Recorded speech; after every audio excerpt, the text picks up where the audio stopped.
Hello, and welcome to another in the London Luminaries lecture series. This is the second of the 8 lectures we're presenting this year. The London Luminaries has evolved from its beginnings. We began during the COVID lockdown with a small group of properties representing the heritage of the West of London, but we've expanded now. We have numerous partners, and including one new partner in the City of London, Dr. Johnson's house, and I'm really excited that we're going to be hearing the curator of the house there later in the season. Tonight, we also have something slightly different for you in that I am usually the chair of these meetings, and my name is Professor Judith Hawley. I'm also a trustee of the Luminaries and of Pope's Grotto Preservation Trust. And tonight I'm going to be speaking as well as presenting and introducing you to 2 fellow double trustees, Robert Youngs and Angela Kidner, who are trustees of Pope's Grotto Preservation Trust and of the London Luminaries. And we want to introduce you to the project of restoring Pope's Grotto. Let me say a little bit more about Angela and Robert so that you know more about them. They're double trustees, but they also have had extraordinarily active careers in other worlds before they became part of the Welderly, who the fit and active retirees who basically run most things now, it seems. So Angela had a very successful career in design, mostly of heritage properties, but also contemporary properties, and is a trustee of Pope's Grotto, the Luminaries, and the wonderful West Horsley Place in Surrey, well worth a visit. And Robert was very active for many years in a career in IT, and he brings that skill to bear, and also his skill as a treasurer. And he's been a trustee and chair also at the Twickenham Museum, which is another of our London Luminaries partners, and is now the treasurer of the Pope's Grotto Preservation Trust, though he does keep threatening to resign. We don't believe it. He's not going to resign. He's not going to resign on us. We're going to begin by telling you how we all individually encountered Alexander Pope, the great 18th century poet. We're going to talk to you about how the Pope's Grotto Preservation Trust was formed, what we set out to do and why. And we're also going to narrate for you how the project started and was completed. And we think that it's interesting in itself, how do these amazing properties that we like to visit in our spare time and weekends. And then we also want to introduce you to a very special guest, seeing our grotto, both as guest and host. We're going to explain why we're calling this talk Happy Birthday, Mr. Pope. And he is our guest and our luminary in the background. So let's think about, first of all, how the trustees here all met Mr. Pope, first of all. Can I ask Robert to begin? Yes, thank you, Judith. For me, it started with Tony Beckles-Wilson, who was a retired architect who was a neighbour and a close neighbour and a friend of ours. He retired in the 1990s, and he became interested in Pope in his retirement and his grotto, and he researched and published 4 books, which we still sell in the grotto today, largely unchanged. He became determined to make the grotto more accessible to the public, and he organised its first public opening, which I think Angela was at, in the 1990s. He was chairman of the Twickenham Museum, and he recruited me as a trustee in 2004. Now, I helped him with his research and publications, and I fixed his misbehaving computer and Wi-Fi more than once. And as a result, I began to realise how important Pope is to English culture, to 18th century literature, to landscape gardening. When the trust was formed in 2011, he recruited me onto it. Over to you, Angela. Yes, you're right. I did indeed visit the grotto in 1996 with my brother. That's 30 years ago, unbelievably. He and I queued for an hour with 600 or 700 other people to see it. And it was a visit arranged, I think, by St. James's School, who were the owners at the time, and Twickenham Museum. And it was advertised in the local press, which I suppose is how we came upon it. It was, I'm afraid, a very underwhelming experience. It was dark, it was drafty and very dusty and lit by a few weak bulbs, and I very quickly forgot about it. Then in 2004, the Environment Trust that I was projects manager for was approached for help in developing a funding strategy for a conservation project. And it was St James's School trying to mobilise Tony Beckles-Wilson's ideas, I think. There were too many obstacles, though, to funding, and the project didn't get off the ground, and the school then moved to Ashford. In 2011, I was giving a talk about the Environment Trust at a Rotary Club lunch, at which my fellow speaker was David Peyton, the immensely tall and energetic new headmaster of Radnor House School and the owner of the Grotto. He introduced me to the Trust, which took me on as consultant and fundraiser. So our introductions to Pope have come partly through other people, and my introduction to Pope predates even that of Angela's. I got to know Pope in the 1980s as a school student. My rather extraordinary English teacher, Sid King, would have introduced me to The Rape of the Lock. And this is the great Twickenham edition of the poems of Alexander Pope that I used. And as a school student and later as a university student, I got to know his amazing poems, essay on the characters of women, essay on man, Rape of the Lock, and above all, the Dunciad. And they impressed me, but also intimidated me terrifically, because they are very difficult poems and immensely brilliant, and got the hard surface of a diamond. But later in life, I read Maynard Mack's brilliant Life of Pope, published in 1986, but it's one that we still all use, which really introduced me to the human being, to the very vulnerable man, a man who was disadvantaged by his physical disabilities and by his religion, but also had an extraordinary circle of friends. So getting to know Mr. Pope introduces you to a wide circle of people in the 18th century as well. It also introduces us to an extraordinary group of contemporary Popians and fellow trustees. And let me introduce you now to the current members of the Pope's Grotto Preservation Trust, but also to some of our supporters, the patrons and volunteers. And Robert, can you tell us what's going on in this photograph? Yes, today's trust was formed in 2014, 3 years after David Peyton reinvigorated previous attempts to make progress on the conservation.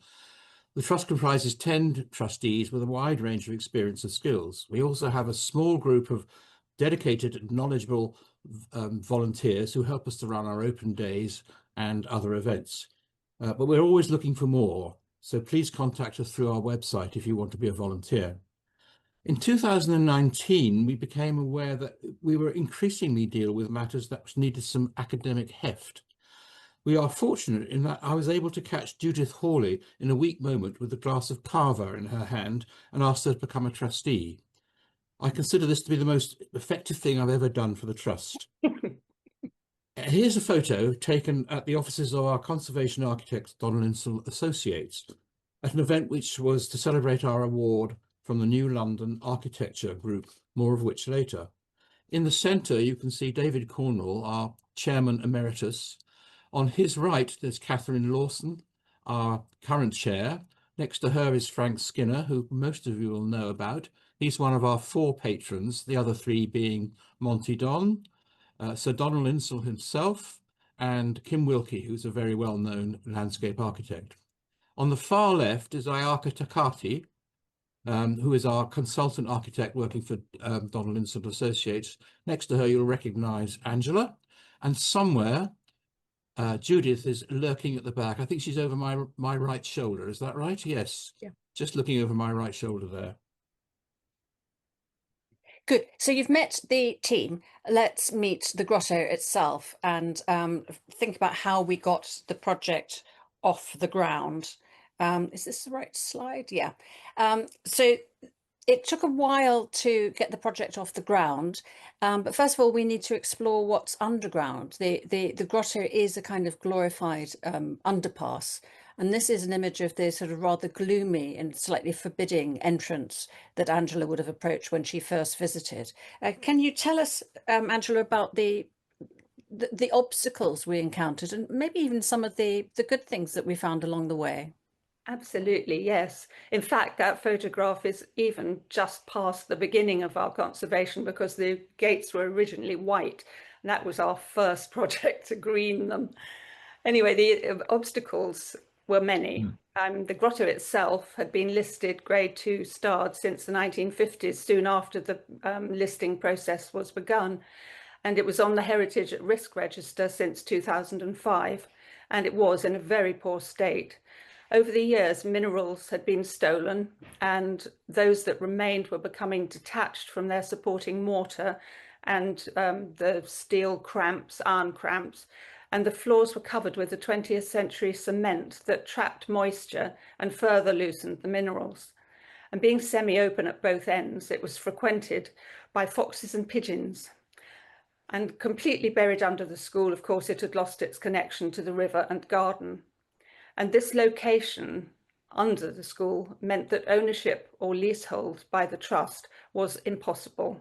And this would normally be an insurmountable barrier to funding. So here's the site today. As you can see, its context has completely gone. This image shows the school, the large red brick building facing the river, with the grotto hidden completely behind the curved construction on the left side, which is the 20th century chapel above. It's a site very far from the classical villa, its sloping lawn to the river with the sunlight and reflections enjoyed by Pope. His celebrated 5-acre garden behind, on the other side of Cross Deep, has vanished under St. Catherine's School and suburban development. Also, Pope himself has become inaccessible to modern audiences, as Judith already explained. So explaining the context requires only Judith's powers of description. But fortunately, we were given some important assets. Firstly, Donald Insall Associates, who had worked on St. James's School project in 2004 and had become a stalwart supporter of the project, allowed us to use the expert archaeological and historical research that they had commissioned, saving us both time and money. And of course, the trustee group brought enormous resources of expertise. We established strong partnerships with other local heritage sites, including Marble Hill House, Orleans House, and Strawberry Hill House, which later helped us in the formation of joint projects and even the establishment of the London Luminaries itself. Introductions from friends from Garden History Society, the Geological Society of London, and others led to some wonderful creative collaborations, all helping us to punch above our weight. But perhaps the most significant benefit we inherited was the wealth of visual and written history that remains about Pope, Twickenham, and the Arcadian Thames. Here, Peter Tillemann's 1725 panorama, The Thames at Twickenham, displays Pope's villa with its grotto entrance fronting the Thames. You can just about see it, tiny black hole there. The lawn where his visitors arrived by boat, its neighbouring buildings, as well as all the people and activities that would have been there. This image was an absolute treasure trove for visual research. We were given use of this and many other images in the borough collection by the local authority through Orleans House Gallery and the redoubtable Rachel Tranter. Then there was the garden plan. We made full use of the material left by Pope's gardener, John Searle, who recorded the minerals inside the grotto, some of which remain today and feature in our tours, such as Hans Sloane's donation of spars from the Giant's Causeway. He also drew this plan of Pope's garden, a record of a seminal moment in garden history when a naturalistic style based on the classics became established in place of the formality that preceded it.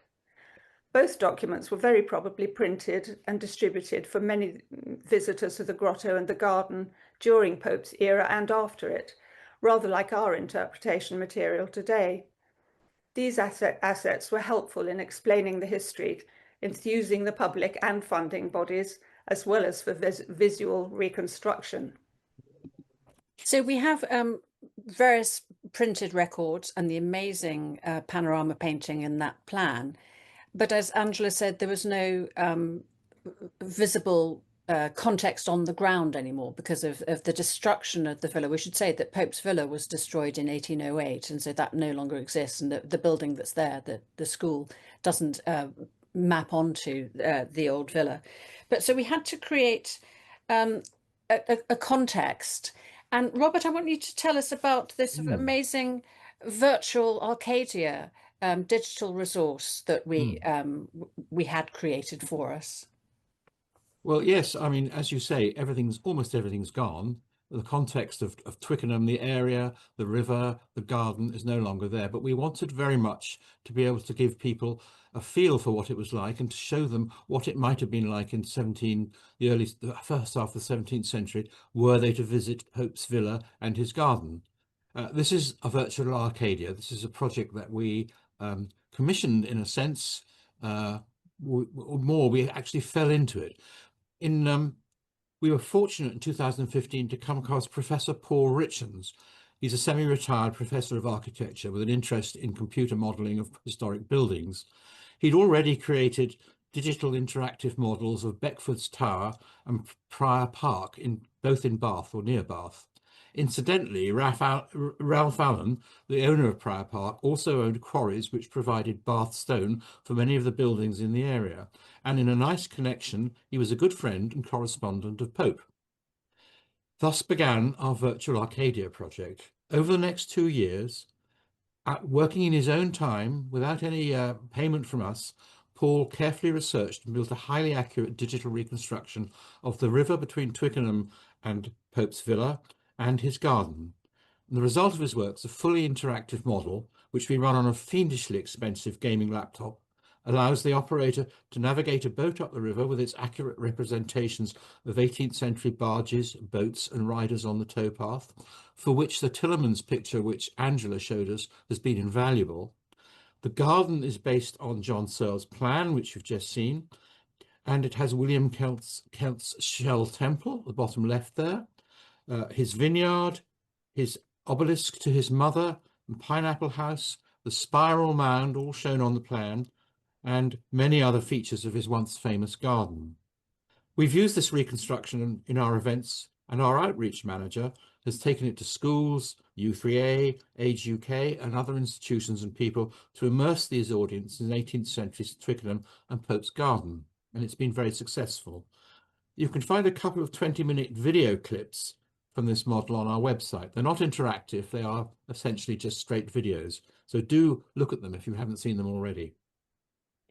And if you get a chance to see one of our interactive events, do come along, which it is fascinating. You can walk through the garden, you can change the time of day and the seasons. Chickens appear from nowhere and peck across your path. It is really delightful.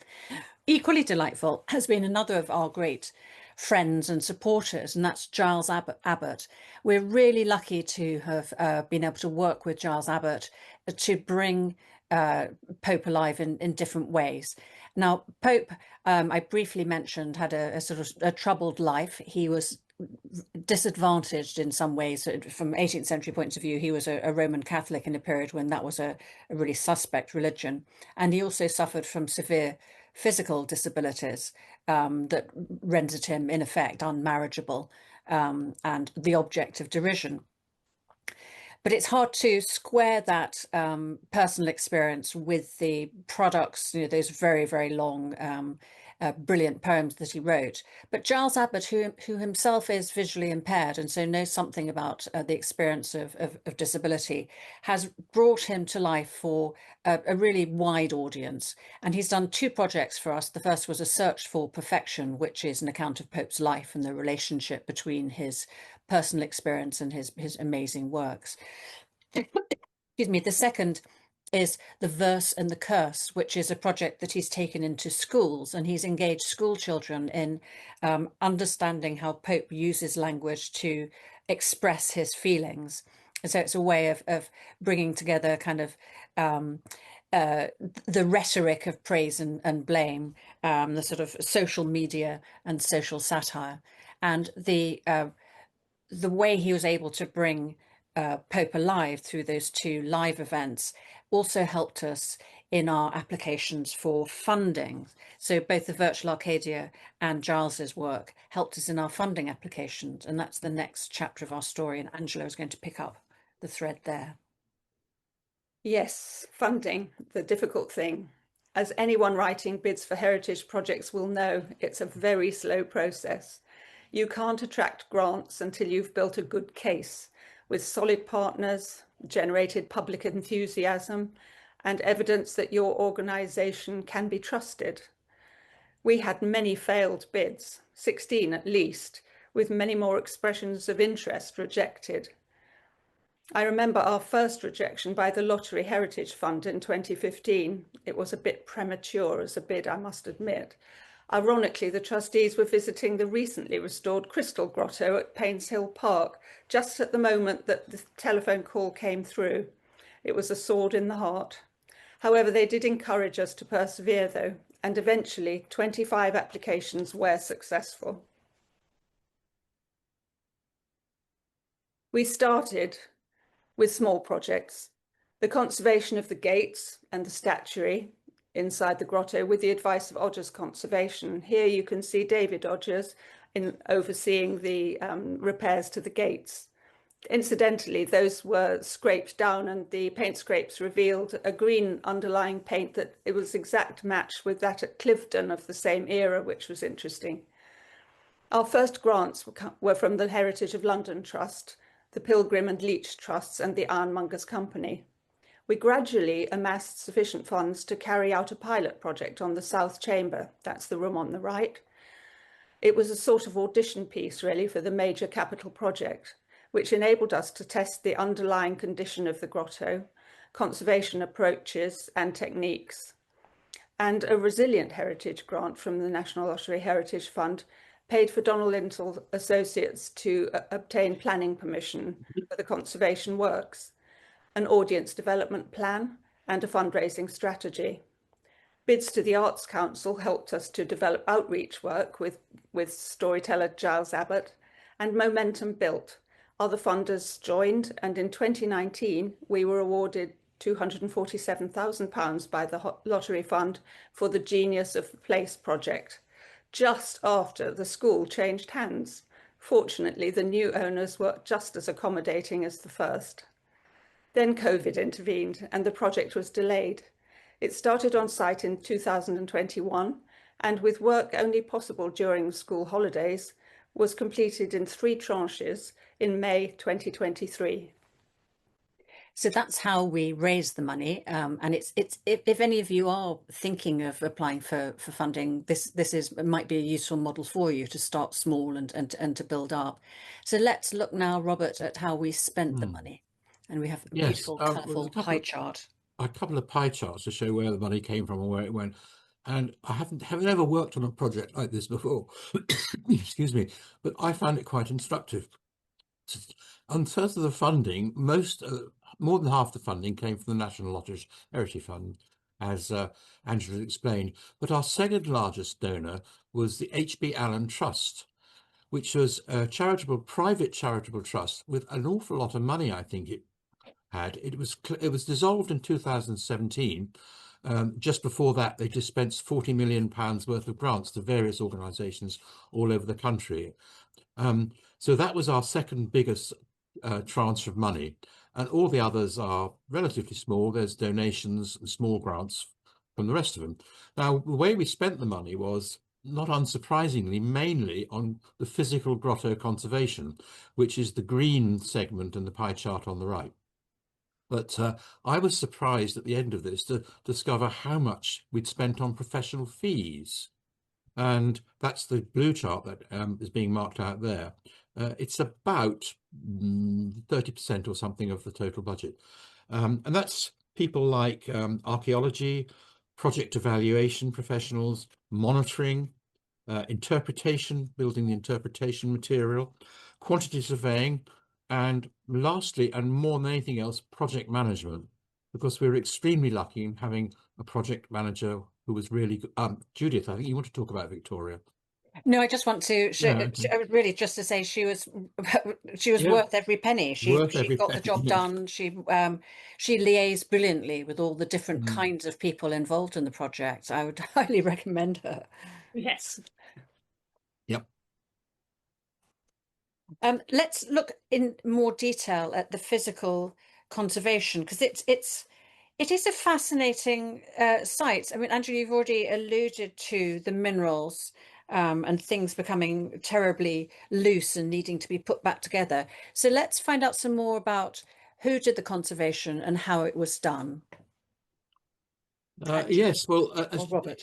as Angela mentioned, the first thing we started off was the gates, which you can just see at the back of this picture in their restored form of green paint. That was done by Newton Forge, who are specialist metal renovators or conservators. They took the gates and the two grills at each side of the entrance away and brought them back, stripped them down and brought them back in the condition you can see them there. Most of the physical conservation of the grotto fabric, the walls, the doors, the walls, the floors, and everything else in there, and the materials themselves on the wall, was done by Taylor Pierce Conservation Services, and this is part of their team standing in front of the gates. Um, the lighting and the electrical work was done by DHA Designs, Jonathan Howard at DHA Designs. He designed the sconces and had them built, designed and laid out the carefully chosen lighting on the floor and all the electrical support equipment that needed outside the grotto to power and control these devices. The atrium, which some of you will have seen, was kitted out by Malcolm Charles Conservation, and there's a lot of new woodwork, cupboards, shelves, panels which open, interpretation panels, the screen for projecting a virtual Arcadia on. Quite a lot of changes were made to the atrium. The whole project was overseen by David Odgers at Odgers Conservation. And I think we're very pleased with the professionalism of all the people who worked on the actual restoration. I just want to mention the importance of the atrium here because we have to forget, we mustn't forget that the grotto is situated under a very lively, active, busy school, and the school has to undergo its activities all day, every day without impeding. They can't stop work just for the grotto, and so everything, all the materials have to be packed away and hidden from sight. So the school can go about its business, and then when the guests and visitors come in, we open it all out for them. So it's quite a Yeah. marvelous I job. should just I should just say that we thought we'd finished the conservation in the summer of 2023 when it was the grotto was removed from Historic England's at-risk register, but we discovered that the floor in the central chamber was not in a condition to really have visitors walking over. We lifted up these conservators lifted up the concrete that was already there and discovered a very fragile brick floor. So we had to come up with a solution to fix that, which turned out to be brushing into it special stabilizing sand in effect. And we couldn't do that until the next summer. So we didn't actually finish until 2024. I think it was actually spring 2024, wasn't it? Yeah. Yeah. Angela, can you tell us more about what's going on in these images inside the grotto? Yes, I think possibly some of what I say will have already been said. Taylor Pierce had a very complicated job in that they had to map first the position of every mineral in the grotto. They'd already done this for the south chamber, but they had to do this for the remaining north chamber and the entire corridor that runs from the frontage of the grotto to St. Catherine's School at the rear and the cross passage at the front.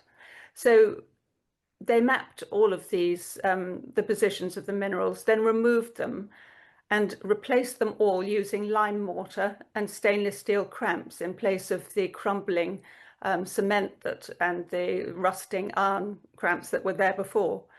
And they included additional donated material because there were gaps where people had taken things away. And we were very fortunately donated some appropriate minerals by the geologists who rallied round and sent baskets of them to us. The cement floors, as Robert mentioned, were lifted and the soft brick underlying surface revealed. Some of it dating from the medieval period. Whether those bricks were there already or whether they were brought in, we aren't sure. But archaeologists have dated some of them as being medieval. And in the course of this work, as Robert mentioned, this rill or stream was discovered, and it was one of Pope's delights. And I'm quoting, "I there found a spring of the clearest water, which falls in a perpetual rill that echoes through the cavern day and night. It was more of a sluggish trickle, but definitely there. And in replacing the floor, we have indicated its course using a coloured aggregate." Features never previously seen before, such as the 18th century brick vault of the villa's cellars and the oak formwork supporting the arch ceiling, are now revealed so that we can explain how the building was constructed. Good. And we've got two close-up images of completed work here. And the one on the left is quite hard to understand. So, Angela, can you explain what we're looking at here? Yes, we are looking at a myriad of different minerals, and not being a geologist, I cannot recognize more than a couple of them. I'm ashamed to say there's a little bit of faience there, pottery, and there is a piece of marble, I think, on the right. But the point is that they are supported now with stainless steel cramps or restored iron ones, which you can see on the left. That's it. Lovely. And the right-hand image demonstrates what I think is the most significant addition to the grotto, the lighting scheme designed by Jonathan Howard, who sadly died. Because nothing could be attached to the grotto walls, he devised this snaking floor-based system of uplights, which can be adjusted to highlight features as you wish, and a collection of battery-operated candle sconces, which are placed around the grotto by our volunteers. It's a technology developed for the Phantom of the Opera, we're told. We think they're probably the nearest likely equivalent to the light sources used by Pope, but that is a subject of great debate. Yeah, it is. We we can't agree about that. But we're not the only people who think that this is a beautiful and wonderful restoration project. We have been the recipients of several awards. Here they are. And Robert, can you tell us what we're looking at here? Yeah, I think the term award-winning is much abused and probably not appropriate to a lot of situations, but I think we are genuinely an award-winning project. And there's the three of the awards we've won. The first one, the Community Archives and Heritage Group, they promote community archives across the UK, and we were the winner of the month in July 2024. Later that year in September, the Civic Trust awarded us their AABC award. AABC stands for Architects Accredited in Building Conservation. They're made to projects which demonstrate the highest standards of historic building conservation, they say. I think that applies to us. But interestingly, the judges commented, and I quote, "The conservation of Alexander Pope's Grotto not only preserves a unique architectural gem, but also illuminates the story of the grotto, its history, its diverse collection, ensuring that this historical marvel continues to capture and educate visitors for generations to come." I think that's wonderful. Yeah. The New London Architecture Award, they're a group which discusses and debates information about architecture, planning and development in London. We won the 2025 People's Award, and there is Ayaka Takaki, our consultant architect from Donald Lintel Associates, collecting the award at a lunch somewhere up in town in November 2025. Good. So we're calling this presentation a birthday present for Mr. Pope, and I want to just a little bit previous. Alexander Pope was born on the 21st of May, 1688, depending on whether you're using the Georgian or the Gregorian calendars. Is that right? Julian or Georgian. Anyway, he was born on the 21st of May 1688, so he would have been 338 if he'd been unfortunate enough to live. But we wanted to celebrate his birthday and also to add something to the grotto, or to restore something to the grotto which has been absent in our conversations so far, and that is Mr. Pope himself. We wanted people to have a sense of this man who was so proud of his grotto. He always showed visitors round, and the visitors included Jonathan Swift, Voltaire, Bolingbroke. It was a popular site of resort. So we wanted to bring Pope back into people's eyes so they could see him. Now, Alexander Pope was one of the most frequently depicted poets in his lifetime. There are numerous images of him, and most of these images are very carefully curated by him. He knew a lot of the artists who depicted him, and he must have insisted, I think, that he was depicted as a writer and almost always from the kind of elbows up, and usually from angles which don't show the pronounced curvature of spine that he had, because he was very, very self-conscious about how he appeared, not least because his appearance was the subject of derision. His enemies used it in order to satirize him. And on the right, the engraving there is from a satire of Pope, which depicts him as an ape, a Pope ape, and also wearing a papal tiara. He was a Roman Catholic, and so they're mocking him for being stupid. His Holiness, and his Prime Minister is a donkey. So it's a really cruel caricature. The other image is not a caricature. It's a probably very realistic red crayon sketch by William Hoare, who knew Pope, and I think must have quickly sketched him while Pope wasn't looking. But you get a sense of how short he is and how hunched his back is. There's an engraving of him in Chiswick Garden, which shows him in relation to other people, so you can see his relative height. But we're not using these 2D images. We're actually using a 3D image, and Robert's going to tell us about that. Well, this is a bust of Alexander Pope by Louis-François Roubilliac, the French sculptor who became the premier creator of portrait busts in 18th century England. Roubilliac is thought to have made 8 busts of Pope, and this terracotta example is in the Barber Institute in Birmingham. There are originals and copies of this Roubilliac bust in many collections, but not in his grotto. Our bust has been copied from this one, albeit in a rather roundabout route. Now, on the left is the British Museum's copy of the Barber Institute's bust. It's plaster, and there it is, sitting in the back room of the museum, waiting to be scanned. In the middle, Steve Day from ThinkC 3D has set up his equipment, which is a camera on the tripod, and Pope's bust is on a rotating platform, which slowly rotates while the camera takes multiple pictures of it, about many thousands, I think, in this session, which took about an hour. He then took the images away, and in a very slow process, they were stitched together by computer to make a digital model of the bust, which was then used with a 3D printer to create the finished bust, which you can see on the right there in Steve's workshop. Now it's standing on a specially commissioned pedestal made of Bath stone. And I refer you back to my comments about Ralph Allen and Prior Park, and he was the provider of Bath stone for a lot of buildings in the Bath area. So there's a nice connection there with Pope's friend Ralph Allen. Judith, I think you were going to talk about this. Yeah, and here you can see the grotto in situ on its beautiful plinth.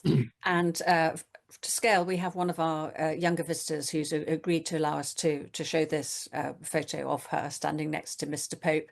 And Pope was 4'6", and yes, people were shorter in the past, but he was considerably under height. And if you come and visit us, and I do hope you will, you'll see that the grotto is kind of built to his scale. It's kind of Lilliputian. Taller visitors do sometimes bang their heads on the descending rocks, but this gives you a real sense of him working there.